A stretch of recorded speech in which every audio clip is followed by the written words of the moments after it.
Hi friends అందరికీ fast food సెంటర్స్లో దొరికే చికెన్ ఫ్రైడ్ రైస్ టేస్ట్ ఇంట్లోనే టేస్టీగా ఎలా చేసుకోవాలో చూద్దాం. నేను చెప్పినట్టు చేసుకోండి. ఫాస్ట్ ఫుడ్ సెంటర్స్లో దొరికే దానికన్నా టేస్ట్ చాలా బాగుంటుంది.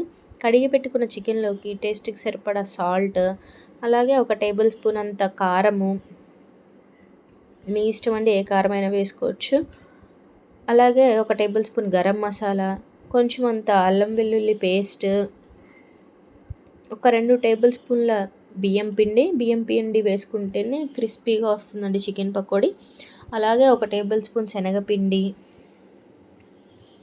అలాగే ఒక టేబుల్ స్పూన్ అంత కార్న్ ఫ్లోర్ వేసుకొని అందులోనే ఒక ఎగ్ కొట్టుకొని వేసుకోండి. వేసుకున్న తర్వాత చిటికెడంత పసుపు వేసుకోండి. ఫుడ్ కలర్ ఆప్షనల్ అండి. నేనైతే ఫుడ్ కలర్ వేసుకోలేదు. మొత్తం అంతా బాగా మిక్స్ అయ్యేలాగా కలుపుకొని ఒక గంట పాటు ఫ్రిడ్జ్లో పెట్టుకొని తీసుకున్న తర్వాత ఒక చెక్క నిమ్మరసం పిండుకొని మళ్ళీ మొత్తం అంతా బాగా కలిసేలాగా కలుపుకోండి. కలుపుకున్న తర్వాత ఆయిల్ హీట్ అయిన తర్వాత చికెన్ పకోడీ వేసుకోండి. ఎక్కువ మంట మీద కాల్చొద్దండి, మాడిపోతుంది, లోపల పచ్చిగా ఉంటుంది. సిమ్లో పెట్టి మీడియం ఫ్లేమ్లో కాల్చుకోండి. అప్పుడే బాగా వస్తుంది క్రిస్పీగా చికెన్ పకోడీ. చికెన్ పకోడీ పక్కన పెట్టుకున్న తర్వాత ఇప్పుడు ఫ్రైడ్ రైస్కి ముందుగా సన్నగా తరిగి పెట్టుకున్న క్యారెట్, అలాగే చీలికలుగా చేసుకున్న 2 పచ్చిమిర్చి, కొంచెం అంత క్యాప్సికము, కరివేపాకు, సన్నగా తరిగి పెట్టుకున్న క్యాబేజీ, కొత్తిమీర తీసుకోవాలండి. ఎంత ఫైన్గా చాప్ చేసుకుంటే అంత బాగా వస్తుంది. అలాగే ఒక 3 ఎగ్స్ తీసుకోండి. మరొక బౌల్లోకి తీసుకొని మొత్తం అంతా బాగా కలిసేలాగా కలుపుకోండి. ఇట్లా సపరేట్గా ఎగ్స్ తీసుకొని కలుపుకొని వేసుకుంటేనే బాగుంటుందండి. డైరెక్ట్గా ఎగ్స్ కడాయిలోకి వేసుకోవద్దు. సపరేట్గా ఒక బౌల్లోకి తీసుకొని మొత్తం అంతా కలుపుకొని పక్కన పెట్టుకోండి. ఇప్పుడు స్టవ్ మీద కడాయి పెట్టుకొని ఆయిల్ హీట్ అయిన తర్వాత ముందుగా కట్ చేసి పెట్టుకున్న క్యారెట్, అలాగే పచ్చిమిర్చి వేసుకొని 1 నిమిషం తర్వాత క్యాప్సికమ్ వేసుకోండి. క్యాప్సికమ్ వేసుకొని ఒక 5 మినిట్స్ అలా ఫ్రై అవ్వనివ్వండి లో ఫ్లేమ్లోనే. ఫ్రై అయిన తర్వాత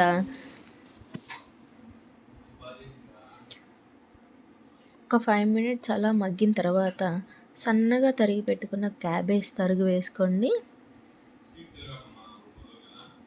క్యాబేజ్ తరుగు వేసుకొని క్యాబేజ్ పచ్చివాసన పోయేంత వరకు ఫ్రై అవ్వనివ్వండి. ఫ్రై అవ్వడం అంటే బాగా ఎర్రగా వచ్చేలా కాదండి, జస్ట్ అలా మగ్గడం వరకే. సిమ్లో పెట్టుకొని మగ్గనిస్తే సరిపోతుందండి. ముందుగా కట్ చేసి పెట్టుకున్న ఎగ్గును వేసుకొని కొంచెం కొంచెం వేసుకుంటూ మొత్తం అంతా తిప్పుకుంటూ వేసుకోండి. వేసుకొని ఎగ్ కొంచెం అంత ఫ్రై అయిన తర్వాత ముందుగా ఫ్రై చేసుకున్న క్యాప్సికమ్, క్యాబేజ్, క్యారెట్ ఇవన్నీ ఎగ్గుతో కలిపి మొత్తం అంతా ఫ్రై చేసుకోండి. ఎప్పుడు రొటీన్గా చికెన్ బిర్యానీలే కాదండి, ఇట్లా హోమ్మేడ్గా చికెన్ ఫ్రైడ్ రైస్ కూడా చేసుకోండి. టేస్ట్ చాలా బాగుంటుంది. వెజ్జీస్ వరకు కొంచెం అంత సాల్ట్ వేసుకొని ఫ్రై చేసుకోండి. ఎగ్ మరీ చిన్న పీసెస్ అయ్యేలాగా తిప్పుకోకండి. ఎగ్ పెద్దగా ఉంటేనే బాగుంటుందండి.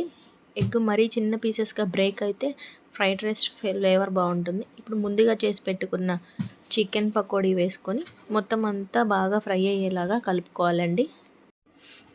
ఇప్పుడు కొంచెం అంత అల్లం వెల్లుల్లి పేస్ట్ వేసుకొని ఫ్రై అవ్వనివ్వాలి. ముందుగానే ఉడికించి పెట్టుకున్న రైస్ని చూడండి ఎంత పొడి పొడిగా ఉందో రైస్. ఒక గ్లాస్ బాస్మతి రైస్కి 1.5 కప్ వాటర్ వేసుకొని ఉడికించి ఆరబెట్టుకోవాలండి. రైస్ వేడి మీద వేస్తే రైస్ ముద్దవుతుంది.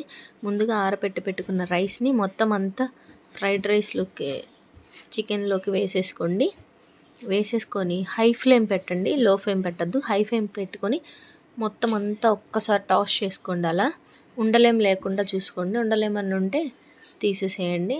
దానిలోని టేస్ట్కి సరిపడా కొంచెం అంత సాల్ట్, అలాగే ఒక టేబుల్ స్పూన్ అంత కారం, అలాగే ఇప్పుడు చూపిస్తున్నది కొంచెం అంత గరం మసాలా అండి. గరం మసాలా అంటే చికెన్ ఫ్రైడ్ రైస్ మసాలానే.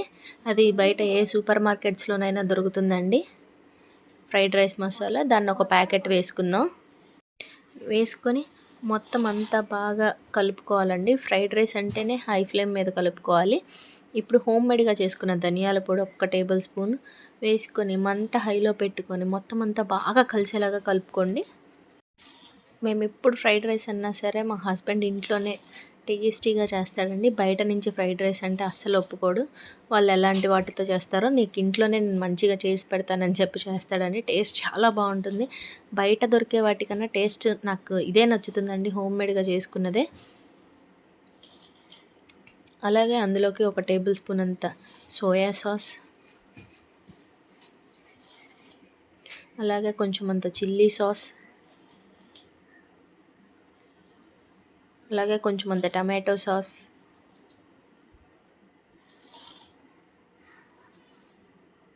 అలాగే ఒక టేబుల్ స్పూన్ వెనిగర్ వేసుకున్నాక మొత్తం అంతా హై ఫ్లేమ్లో పెట్టుకొని ఒక్క 3 నిమిషాలండి హై ఫ్లేమ్లో పెట్టుకొని టాస్ చేసుకోండి. ఆ తర్వాత లాస్ట్లో సన్నగా కట్ చేసి పెట్టుకున్న కొత్తిమీర, కరివేపాకు వేసుకోండి. అప్పుడే ఫ్లేవర్ చాలా బాగుంటుందండి. వేసుకొని మొత్తం అంతా మిక్స్ అయ్యేలా ఒక్కసారి కలుపుకొని స్టవ్ ఆఫ్ చేసుకొని ప్లేట్లోకి సర్వ్ చేసుకుంటే ఎంతో టేస్టీగా ఉండే చికెన్ ఫ్రైడ్ రైస్ రెడీ. నా వీడియో కనుక మీకు నచ్చితే లైక్ చేయండి, షేర్ చేయండి, కామెంట్ చేయండి. అలాగే ప్లీజ్ సబ్స్క్రైబ్ చేసుకోండి ఫ్రెండ్స్.